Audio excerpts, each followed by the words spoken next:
আসসালামু আলাইকুম রহমতুল্লাহি ওবরাকাতু। সুপ্রিয় দর্শক, কেমন আছেন? আশা করি সবাই ভালো। বন্ধুরা, আপনাদের দোয়ার বরকতে আল্লাহ রাব্বুল আলামিন আমাকেও খুব ভালো রেখেছেন। বন্ধুরা, আজকে আমি আপনাদের সম্মুখে আরেকটি হাদিস শেয়ার করব।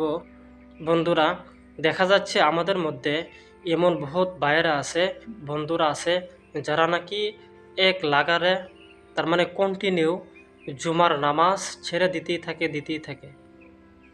তার মানে তারা এই নামাজটাকে গুরুত্ব দেয় না।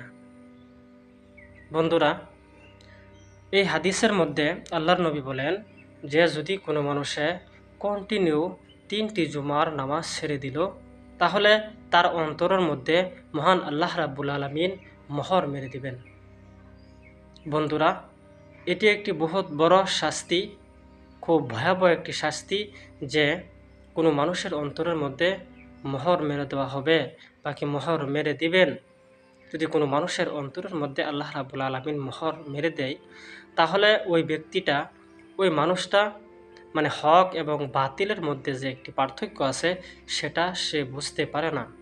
তাই বন্ধুরা, আমি আপনাদেরকে বলতে চাচ্ছি এটাই, যে আমাদের মধ্যে যারা নাকি এরকমভাবে আমরা কন্টিনিউ জুমার নামাজ ছেড়ে দেই, আমরা যাতে এরকম না করি। কারণ এই জুমার নামাজ মুসলমানদের জন্য আল্লাহ রাব্বুল আলামিন ফরজ করেছেন। এটা আমাদের উপরে ফরজ, এটা আমাদেরকে পড়তেই হবে। তাই আমরা যেন এই ভয়াবহ এক শাস্তি থেকে বাঁচতে পারি। আল্লাহ রাব্বুল আলামিন আমাদের সকলকে এই ভয়াবহ শাস্তি থেকে বাঁচার জন্য তৌফিক দান। Thanks for watching Mofid Official. Please subscribe our channel and press the bell icon.